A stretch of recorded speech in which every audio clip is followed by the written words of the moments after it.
So, guys, we are in for a real treat today. We have Jackie Ellis, who is a member of the Master Faculty at Keller Williams International. There are only about 40 or so agents out of the 170,000 who are Master Faculty members. And she's known for many things. She's an OP, she's a coach, she's a mentor, she's a friend of mine, a personal friend of mine. But most of all, what she's known for is she is an expert listing agent. And I couldn't think or be more proud to bring somebody to share their story with you than Jackie Ellis. So Jackie, it's all you. Take it away. Well, thank you. I love being called an expert. I feel all special. I have to live up to that now, don't I? Yes, you do. All right. So here's what I thought we would talk about today. I'm known for talking about how to get listings, how to price listings, how to set expectations at the listing appointment, how to have great relationships with your sellers. And right now, I don't know that anybody is out there talking about the current inventory that you may be holding on to.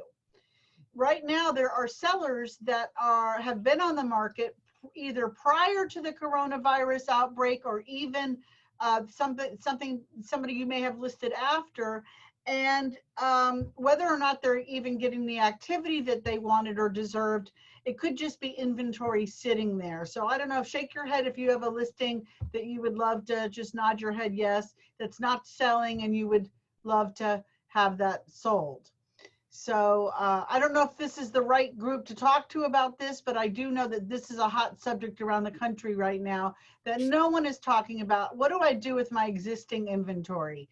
So I want to have a goal in the next couple of minutes to share with you how we're going to help your sellers that you currently have or that you may be getting get under contract within the next 30 days. And so to do this, I have three thoughts to share with you. The first thought would be it's changed, yet it really hasn't. Words do matter, and no means just ask me again. So again, our one goal is to get your stuff under contract in the next 30 days. We have three thoughts to share. And then I want to go through the 5 stages of where your sellers may be psychologically hanging out. And we'll end this with one powerful thought. Does that sound like a good plan? Sounds like a great plan to me, Jackie. All right, now you can tell my style is to go fast because I want to get it all in. However, if you have a question during, go ahead and write it in the chat box, and then I assume, Rich, are you monitoring those? Yes. Yeah, we can get to them after and make sure that you get every single question that you have answered. Okay. To help you get your sellers under contract in the next 30 days, we have three thoughts to share. First one is it's changed, yet it hasn't really changed. Yes, the market definitely has changed. Our situation has changed. The world we now live in has changed. We aren't doing things the normal way anymore. The very fact that I'm sharing these thoughts and strategies with you via a Zoom meeting is something that has changed. Yet, is it possible that if something hasn't sold, it's still a pricing issue? We can't really even say it's condition. Of course, price always fixes condition, but it's got to be more of a price because yes or no, things are still selling. So if you have something that isn't, it's probably a price. So things have definitely changed, but have they really when it comes to a piece of inventory not flying off the shelf? Is it possible to put something on the market today and it be under contract tomorrow? Answer, yes. Is it possible to put something on the market today and receive multiple offers in the next day or so? Answer, yes. So if we have something sitting there, it probably hasn't changed as much as we think it has. It's probably a pricing conversation or a pricing problem. So it's changed, yet it really hasn't changed. The second thought I have is that words matter.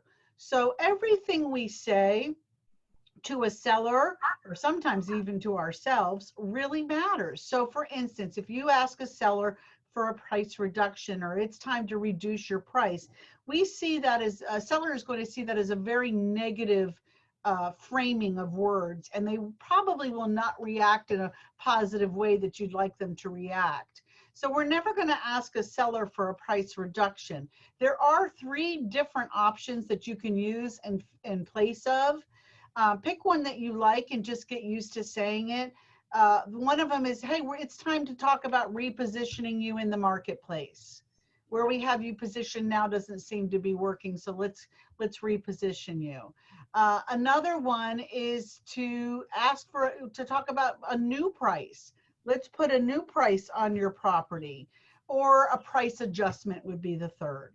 So we can reposition you, we can adjust your price, or we can put a new price. In fact, one of my favorite new sign writers and headlines that you can put on Facebook with your lead accelerator is new price. It's an amazing headline. Now, before I jump off of that particular thought on words matter, is there a time that we want to use the word reduction? Well, the answer is yes. If we're talking to a buyer and they were looking at a property and didn't make a move, would it be exciting to call and say, you're not going to believe it, the seller has reduced the price on that property that you liked by X amount of dollars? So there is time to use the word reduction, but most of the time it's never going to be with a seller. All right. Second thing I want to share on words matter is that scripts count. A lot of us don't love scripts. I would be one that years ago tell you that I didn't use scripts, that it's from experience that I talk. But I will tell you I do use scripts. And the scripts that we are provided with either through Keller Williams International or through Bold or through any other resource, the ones that have been proven to work because the words in them matter, and any negative thing has already been removed. So we want to put our arms around them and embrace them and not reject them. And yes, after you use a certain script or two, and you keep using it, then they do become your own. You do put your own interjections into them. But you have to start by memorizing and internalizing what's in front of you. So when it comes to words matter, embrace scripts. Maybe just simply Google at the end of this call, at the end of this meeting, script for a price adjustment, script for a price reduction, and see if you can find a good one. I know that they're out there. I'm going to talk about one script that I really like called Plant the Seed. What do I mean about plant the seed? One of the things that you want to make sure that you're not doing is hitting the seller over the head with a baseball bat when it comes time to adjusting their price. So for instance, a lot of real estate agents, not so much Keller Williams, but you know, there are agents out there that take a listing, and at the beginning, we'll call that the honeymoon period. They're communicating with the seller, they're getting photographs taken, they're putting a sign in the yard, really watching over it. And then a few weeks goes by and our attention span starts to drop off on that particular seller. And so now we don't communicate at all, and it's time, and it's not moving, and or it's getting showings, it's not getting offers, or it's not getting any activity, and it's time to call the seller and talk about, most of us will use the word reducing the price. And of course, we just talked that we're not going to use those words anymore. And so that's equal to hitting them over the head with a bat. So how can we do this? Well, I would suggest that you put a system in place to communicate with your sellers at least every week. My real estate team spends every Tuesday reaching out to every single seller. We've gathered any showings that they've had over the weekend, if it was possible to get any feedback. We've gotten some. We've also, by then, we've judged, did we have any contracts come in over the weekend? And this particular seller's property did not move, so we can compare it to any other action. So we would call the seller on a Tuesday, and we would say, you know, Mr. and Mrs. Seller, here's what we've noticed. We have not had the showings that your property deserves. And because we haven't had the showings, I really want to keep a close eye on you, because remember, you're a priority to me, and the goal is to get you sold in the next 30 days. So I'm going to really keep a close eye on you over the weekend. And the next week, when I call you at this same time, if we're in this same circumstance, we're going to have to talk about a plan B. Plan B, of course, is adjusting the price. They know that, you know that. And so what did I just did? I planted the seed so that when the weekend comes and they had showings with no offers, or maybe they didn't have any activity at all, then basically you may get the call on Monday that says, oh my gosh, we need to do something because we didn't have any activity over the weekend. You planted a seed, you didn't need your baseball bat, and you let things happen naturally because you planted the seed. Now, I want to give you a little bonus on planting the seed. When I plant the seed on Tuesday, sometimes I will call them back on Friday or even Thursday afternoon and say, you know, I know that we said we would talk next week, but I can't stop thinking about you. I don't want to lose another weekend. I really would love to talk to you about adjusting your price so that we have a fresh price for the weekend. I'd like to do it today rather than Friday afternoon in case there's any real estate agents and buyers out there searching for their weekend starting Thursday night. So you can actually speed up plant the seed by hitting them a little bit earlier as well. We scripts count, we want to plant the seed. And the other thing I want to tell you is that we want to pull the Band-Aid off. What do I mean about pulling the Band-Aid off? Well, when we pull the Band-Aid, when you were a kid and you had a Band-Aid on a boo-boo, you had a choice. You could rip that Band-Aid off. Of course, it would sting and hurt for a second, or you could inch it off and it might pull the hair on your arms and it would hurt, but it would inch. Well, I don't want you to be the price adjustment advice real estate agent that inches that Band-Aid and puts that seller through so much pain. I want you to rip that Band-Aid off. If they're at a price of 175 and it's not selling, to go to 165 might not do it. Be honest. What will it take to sell? Ask yourself this question: what would I buy the house at? And have a net sheet or an expense sheet at all times next to you whenever you're talking price, because a seller thinks logically and you want to tell them at all times what their bottom line will be. If we adjust your price to this, we can maybe expect an offer or have a goal of an offer at this, which means after your expenses, you're walking away with this amount. If you ended up with this in your pocket, does this make financial sense that we can move forward on this decision? Don't ever just talk about list price. Talk about what it means at the end of the day to that seller. So it's changed, yet it hasn't changed was my first thought. Words matter was my second thought. We talked about the word reduction being not such a great word. Scripts count. Scripts should be embraced. We want to plant the seed and we want to pull the Band-Aid off. My last thought on getting these listings sold in the next 30 days is no. When they say no, they do not want to adjust their price. It simply means ask me again. Next Tuesday on our call, we're going to ask again. Do not give up on your seller. Think about a doctor that you visit. If you visit a doctor and they have some news for you that might not be well received, it certainly isn't what you want to hear, and they're asking you, telling you what your options are, and you say, I don't really want that option. Would you like the doctor to bring it up again in the future? Absolutely. Do you want that doctor to be really honest with you, or should they inch that Band-Aid off and tell you one little thing at a time, or should they lay it all out for you? Remember, we are professionals, and so we need to start having strategies that are professional-like. So no just means ask me again. Okay. I want to move on to the psychology that your sellers are probably in. And to do this, I'm going to simply use the 5 stages of loss. When we have heard about the 5 stages in the past, it's usually talking about grief or the loss of a loved one. But we can go through the stages on all kinds of things. In fact, I just used this very example to go through the stages of my own agents because they have lost their normal way of doing business. So they are going through these stages, as are you. Today, our subject is how our sellers are feeling and what stage they could be in, and psychologically, where could they be at? When you go to ask for these price adjustments, you need to figure out where are they at. First stage is denial. That's the big one. And by the way, these stages are always there with your sellers. Nothing to do with the pandemic we're in. This is always the case. I've taught this for years.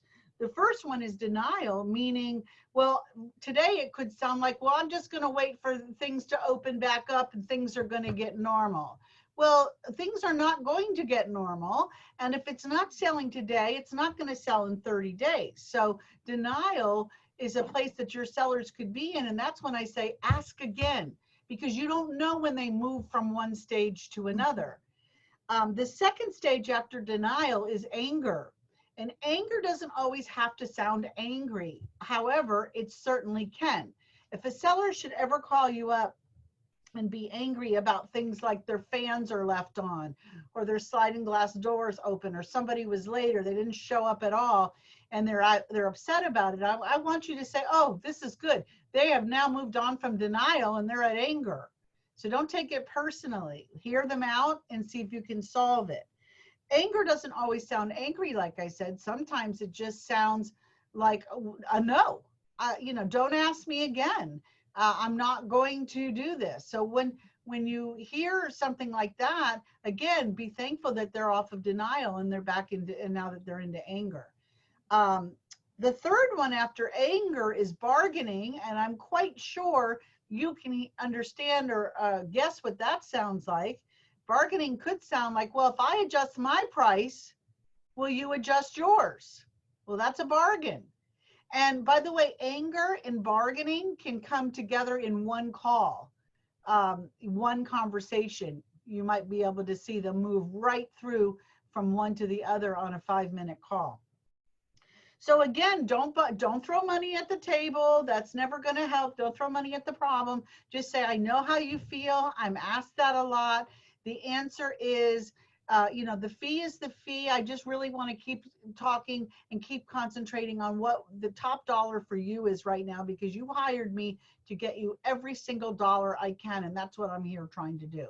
Get them off of that, your fee. It's not really ever about your fee, I want you to know. And it's never about the commission they pay.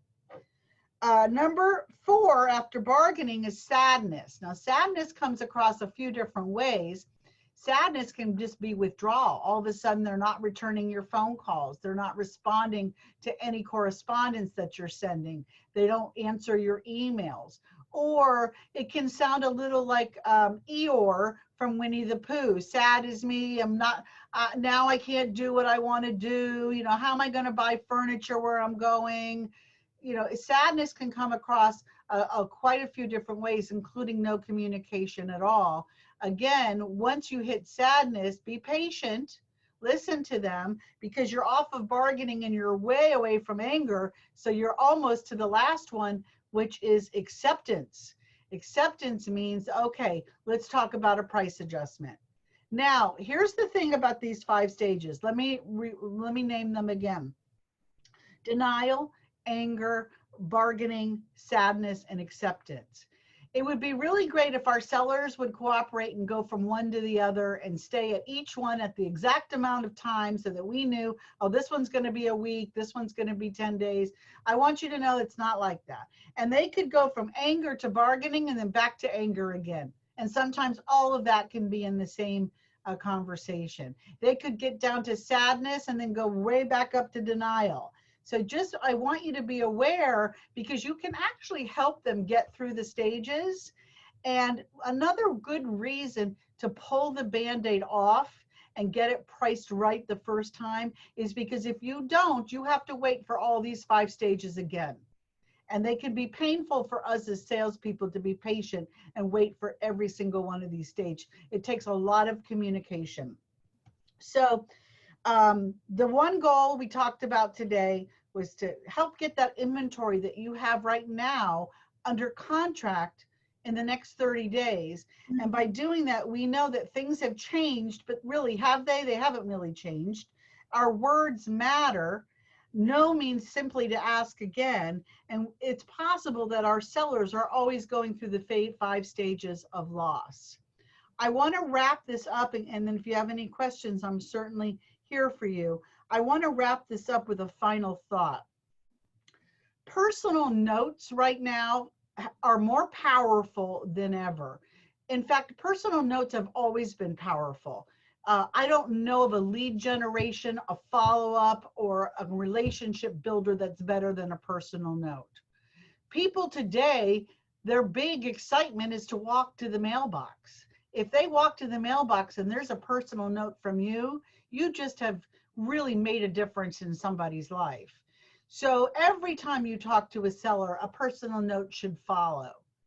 And by the way, sellers and buyers and past clients in your database should not be the only one that gets you personal notes. I don't know if you realize this, but this Zoom meeting that we're having now was because Rich reached out to me days and days and days ago and coordinated this and said, hey, Jackie, would you do this? That took effort on his part. It took thought. It took creativity.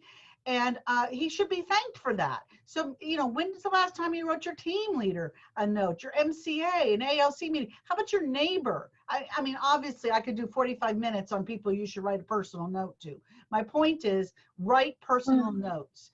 It's a very weird life that we're living right now.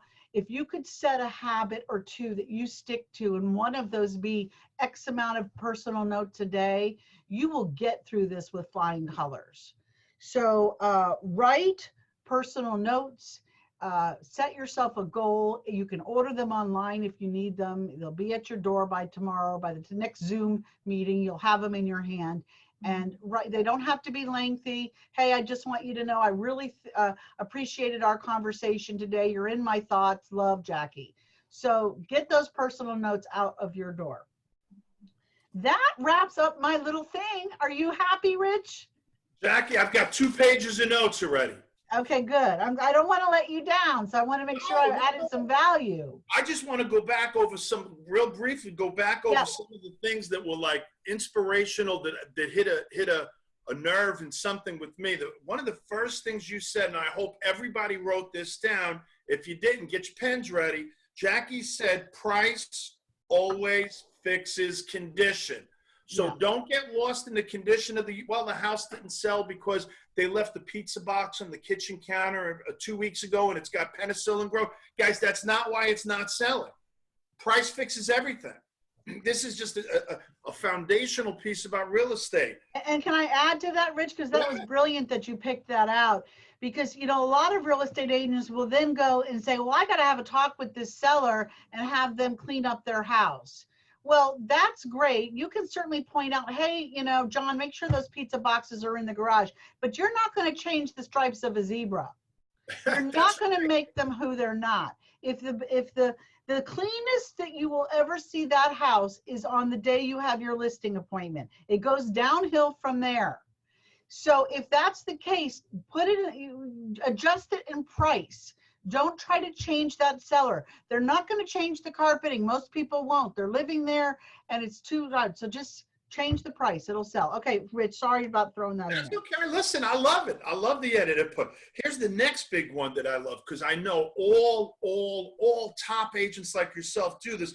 Plant a seed. Plant a seed. They set expectations up at the listing. If the seller is adamant about a price that we know it will not sell at, they all plant the seed that, okay, if we do this for like 7 or 14 days, then if it doesn't sell, if we don't get showings, that we can agree right now that we're going to have a new price, a price adjustment, a repositioning. Those words that you used were brilliant, Jackie. So plant the seed, set the expectation. When you ask for a price adjustment, it should not be a surprise to the seller. If it is, you haven't done your job, right? So this is just, I mean, we're taking this from an expert. These are the notes that I took. The next thing you put down, sellers think logically.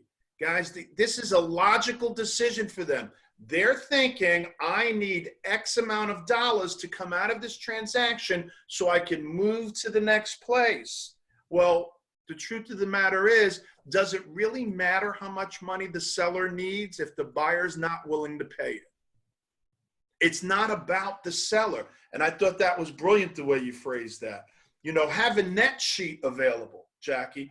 Oh my God, that's coming from experience. And, you know, and I'm sure that somewhere along, we learn because we've done everything. We've made those mistakes. We've made the adjustments and corrected them. Now you're bringing them wisdom. You're bringing them knowledge and value. So it's not about, because they don't know if a house sells at 175, do they know how much they net?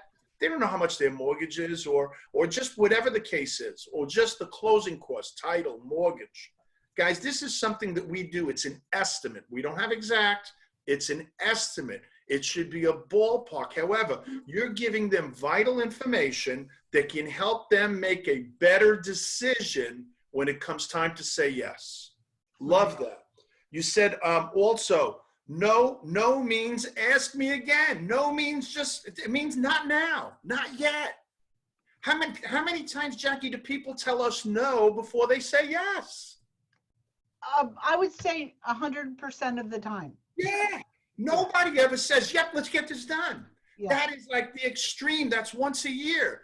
They're always going to say no. You're going to represent it, reposition. No. Well, maybe, let me think. Okay, let's do it. And that's how the transaction flows. Right. So just don't take note. Again, you said don't take it personally, right? I wrote that down. It's not personal, right? Our job is to fully educate the people so they're equipped to make a great decision. And I think you brought that out, was perfect. And I mean, there was so many notes. I'm just, the last big one that I put an asterisk next to was the 5 steps. I thought that was brilliant: denial, anger, bargaining, sadness, and acceptance. And I put an asterisk, a star next to bargaining, because this is absolutely going to happen. When people feel that their house is worth 175, and if you know it's not, maybe it's worth 155, the mere fact that you're asking them to entertain an offer that is fair market value that they don't see, their perception is they don't see that, they want to know, well, what are you going to put into it? And the truth of the matter is, we're putting our skin into the game, because if we get paid a success fee, right? We don't get commissions. We only get paid if we put the deal together. It's a success fee. If we make a success fee at 155 or whatever fair market value is, we've accepted a reduced commission because we're not getting paid on 175. Right. Does everybody get that? So yes, we're your partner. So by you getting less, we're getting less. Yes, we're your partner. That doesn't mean you change whatever your percentage is, 3%, 3.5%, 4% on your side to a lower percentage. You're already taking a hit if they accept less than the fair market value. Right. So guys, I think that was just brilliant. So let's go through. First of all, you've got a ton of appreciation, and they're thanking you, Jackie, for being on this phone call. Number one. So here's a question from Tamika. When you move through the 5 stages, are these all conversations, or do you mix in written communication as well? Well, the stages are just something I want you to be aware that where your state of mind of your sellers could be. And I think you can react better if you recognize what stage they are. So they're not really in any sort of communication. It's just I want you to be aware of where your seller is. So let's go back to bargaining, because Rich brought that one back out. So bargaining, yes, so a lot of people think, well, it's just human nature that they have to ask for commission, which that may be true. But really what it is, it's an emotion that they're going through, a stage that they're going through, because they're feeling a loss. And in this case, it's a loss of funds. They might have had plans for that money, and now we're talking about taking it away and making things a little more hard on them. So they're feeling a loss of some sort. So therefore bargaining comes out. And all of these stages come out because of the loss that they're feeling. It's not necessarily just human nature. Mm-hmm. So it's just, I want you to know where they're at to answer that question. Love that. Love that. So we got awesome. Thank you. Thank you, Jackie. Thank you, Jackie and Rich. From Katie. I like when you said, I like to plant the seed as well as set the expectation up front. And then when we have that conversation within the first 2 weeks with the seller, I always feel I need to validate what I have done as an agent on their behalf with marketing. Do you struggle with this too?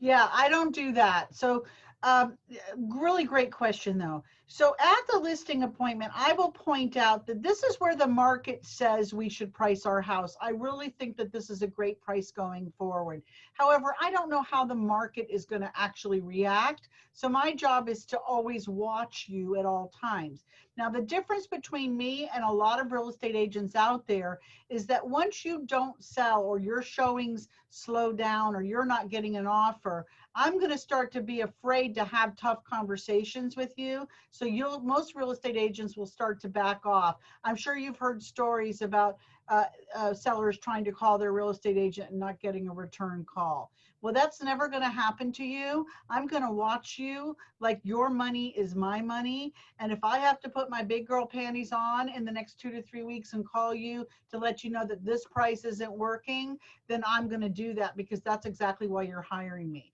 So that's how I set up the expectation. I let them know that I'm different because I'm willing to have those tougher conversations on their behalf because I have their back. Mhm. Did everybody catch what Jackie said?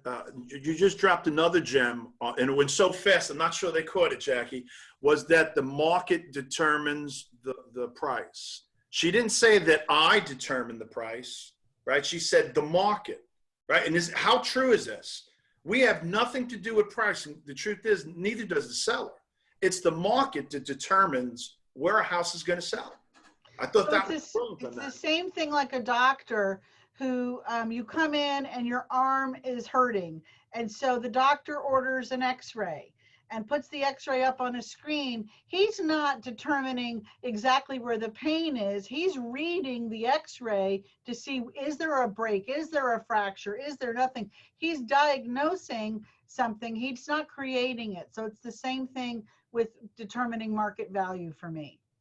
Wonderful. So the second half of this question is also from Katie. It says also, when you're asking for these reductions during or new prices or adjustments during the COVID-19, do you give them a longer waiting period before you push for the reduction? I don't, because I think time is not on their side. And maybe that's a script that you also want to write down. Time, and by the way, I'm quoted in the, which I'd forgotten, in the book Shift, I'm quoted somewhere in there saying this very thing. So here we are. Time is not on the side of our sellers. The price they're going to get today is going to be by far better than the one that they're going to get in the future. So by waiting, it's actually costing them a lot of money. Love that. Next question is from Sherry. It says, how do you feel about listing overpriced opposed to walking away from it?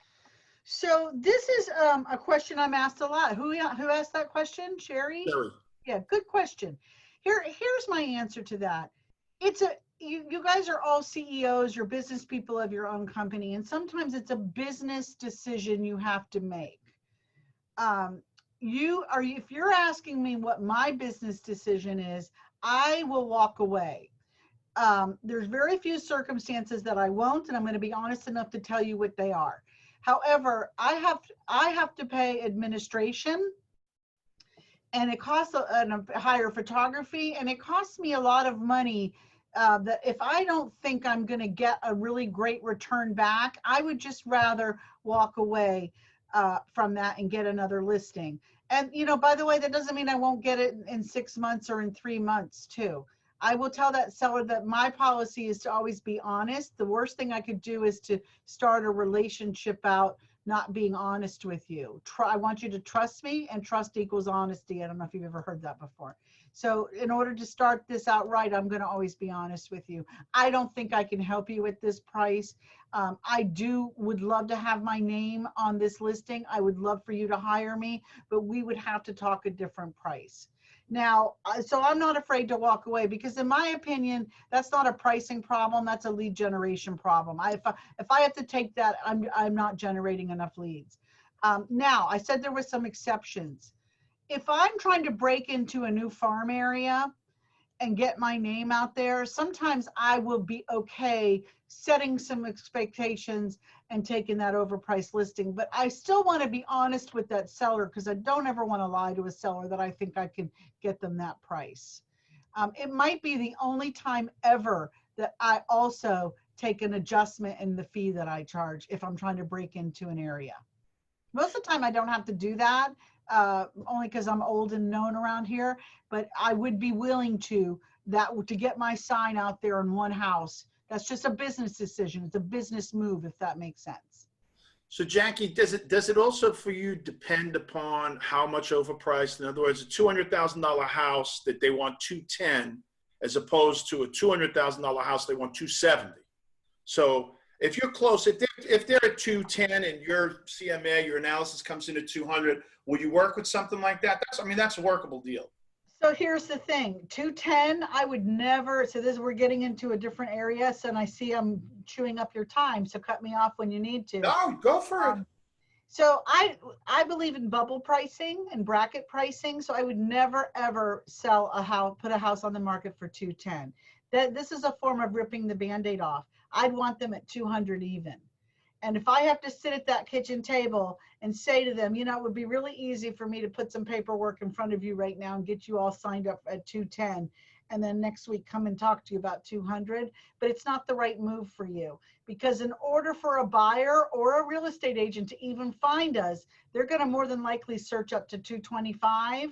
And at 225, we're just being outpriced. There's more houses out there that have more to offer than we do. I don't know if you caught the we. At this point, I believe that we should be priced exactly at 200,000, and that opens us up. And by the way, we may end up at a sales price of 210. That would not surprise me at all. But I don't like 210, 209, 199. I like it right at the increments of 200, 225, 250, 275. And I will sit there and fight for that. Yeah. Did everybody catch the strategy behind Jackie's thinking on that? Mm-hmm. Awesome. Okay, we got a couple more questions here. She said, let me make sure I didn't miss one. Is there a blind spot in this process? If so, where would you say we should be most careful? I'm not quite sure I get what blind spot in a process is. I could wing my way through that answer, but I'm not a winger, so I don't want to say something that I'm not quite sure. I believe that was from Marianne. I think, is that Marianne, are you on? Could you just give us a little more detail about that question? Yeah, as we're going through those 5 steps of loss, where should we be most careful to look? Like, is there a spot in there that maybe we can misinterpret or not see it and then, do the wrong thing? Where should we be more careful? Is there a spot that we should be more careful than others? First of all, your background is awesome. I love it. Okay, now I get you, Marianne. And I would say, I don't know if it's a blind spot, but I know it's misinterpreted, and real estate agents get shook up in the anger part.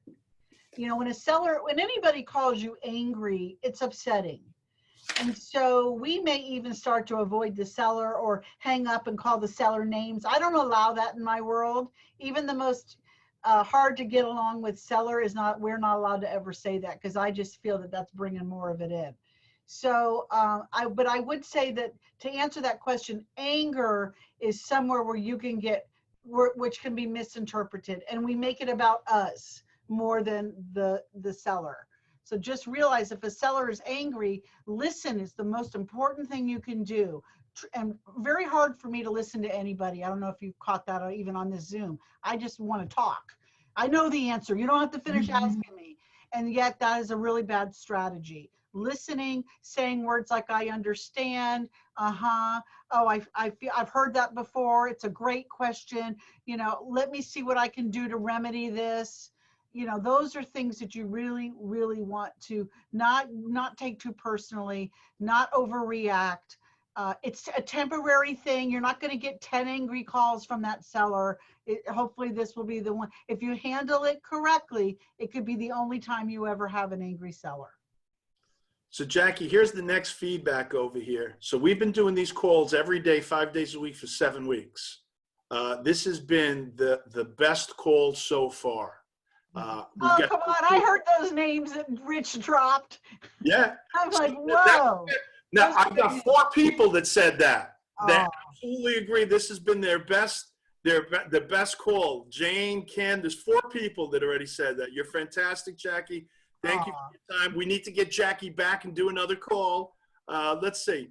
Okay, so Another question here, Katie. When being the first agent to take an overpriced luxury home and you have secured an extension on the listing agreement, is there a best practice you use that is any different than with a luxury seller? I don't. In fact, right now, I would say to anybody in the luxury market, which I am not, I'm very meat and potatoes, a very vanilla type of real estate agent. However, I'm the operating principal of Boca Raton, and so I do have luxury agents that work with me. Here's my advice. The condo market's always the first one hit. Luxury is always second. So I would say pricing on luxury is more important than ever now. And you don't want that luxury to sit there and rot. Sometimes the luxury sellers can afford to let it sit there a little bit longer, and I would still be as adamant of having these conversations. You may have to ask for a price adjustment 5 weeks in a row, 6 weeks in a row, 2 months, but don't stop. Don't give up on that seller. Don't give up on what you were hired to do. Great advice. Jackie, this one says this is one of the best Zoom calls, so much information. And then I think Laura's asking a question. It says, why we? You use the term we. And okay, so when I'm talking to a seller, it's never you, them. You know, here's where I think we should price the property. Here's what I think our next move is. We're always a team. It's a subliminal message that we're together, and it's not just you versus me. It's a basic sales skill. it's a relationship of partnership. There you go. I don't ever know the fancy names to things, you know. I'm glad you're here. It says, how about a lead gen discussion with, oh, so they're asking if you want to do a lead gen. What are your best practices on lead gen, Jackie? Well, I'm a farmer, always have been, direct mail. I'm always paying attention to the market and the message as really, really well described in the book Shift. So dust that thing off and read that. And my database has been everything. I'm a big client event person. We do, in fact, 2 of our events have been kind of, we haven't been able to have them because of the virus. So we're a little thrown off, but we do a pancake and paper shredding event the first Saturday after every April 15th. And we weren't able to do that this year, obviously. We do, so 3 or 4 events a year, which are really important. And circle prospecting would be my 3rd very favorite. Always just targeting certain neighborhoods for me. Always concentrating on the listing. So I'm just writing that down. I've never heard of that one. Paper shredding after April 15th. That's brilliant. And we make them a full breakfast. Full breakfast. We're well known for it. Yeah. That was a big a nugget you just dropped on everything. That's my most sought after one. And it's also how we build our database. So we'll invite entire neighborhoods to that. And of course, we ask them to register before they come, which some do, some don't. And then they approach a registration table. And so we capture contact information on these events and add them to our database. That's our database grower. Love that. Love that. Does anybody else have any, says, have you come across any difficulty with lead generation during this pandemic? Well, yes, because one of our favorite things to do are open houses. And obviously those are a gold mine that we're not really able to tap into as much as we were before. So we will do an open house in one of the areas that we specialize in, and we will call Circle Prospect around that open house before, during, after, and meet the neighbors during it. So, you know, that would be something that we miss, to be honest. Absolutely. Well, Jackie, I think we've cleared out the chat box. Is there any wrap-up question that somebody would like to articulate instead of type and just come on and ask Jackie? As you guys, I'm impressed. I've got to tell you, we've been doing this for 7 weeks every day, and usually I struggle to get them to ask one question, maybe 2. We've had about 8 already. Good. So level of engagement, you've got them right now dangling at a carrot, like feeding right now, and I love that, Jackie. I'll tell you what, I'll add one more thought that might help. Sure. So today, our conversation on the 5 stages has all been about sellers. I mentioned briefly that you probably are at one of these stages yourself. But let me ask you a question. When could a buyer go through these? When would we want to make certain that we understand these 5 stages with our buyer business? Does anybody have an answer to that? Don't worry, I'll give you the answer if you don't. Maybe going through the steps of making the offer, the emotions, the nervousness, the cold feet, all of those things that come into play. Yeah, good answer. And what about if if a buyer makes an offer and they don't get it? Somebody else got it, or it fell apart during an inspection or an appraisal. You have to know that they are now going to start going through these phases. And the first one that you might recognize is, denial. They might be quiet for a day or two, but they could come at you with anger. And this is when they say, well, I need another real estate agent. So Right. could you be aware of these and get in before? Mr. and Mrs. Buyer, I'm quite sure that you're angry right now that you've lost that property, and I feel for you, and I don't want you to go through this again. However, I'm with you every step of the way. So here's what we should do next. I'm going to get there first. You know what I mean? And let them know that I get this. This is where you might be. You don't need another agent. I'm here for you. I can't tell you how many calls our team gets of buyers working with other agents, and they're in that anger stage. Now, Jackie, do you think it's because the other agent isn't planting the seed, like you said, or setting the expectation, and they're allowing this to evolve through those 5 stages? And that's why those agents... Expectations are everything. You should set them all the time, beginning, during, after. However, sometimes the seller will, they don't hear everything that you're spitting out on an appointment in the hour that you're there, or at a consultation at the hour that your buyer is with you. And so they go, oh, yeah, we might lose that house, and we have to. So it's good that you did set the expectation, because you can always go back to that. Remember when we talked at the beginning that I mentioned that this might happen. However, it's not going to prevent those stages. They're still going to go through them. I love it. So, Jackie, one last thing I just remembered to cover that you had said, another gem you dropped on us is when you were talking about the lead generation. I think it was with Laura or somebody else who asked the question about overpriced, maybe it was Katie, on overpriced listings, and you said no. And I had an aha.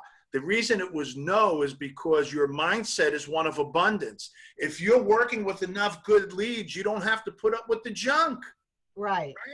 If that's your only lead, people coming from scarcity, and they want to make things work, sometimes they try to manufacture something that isn't there.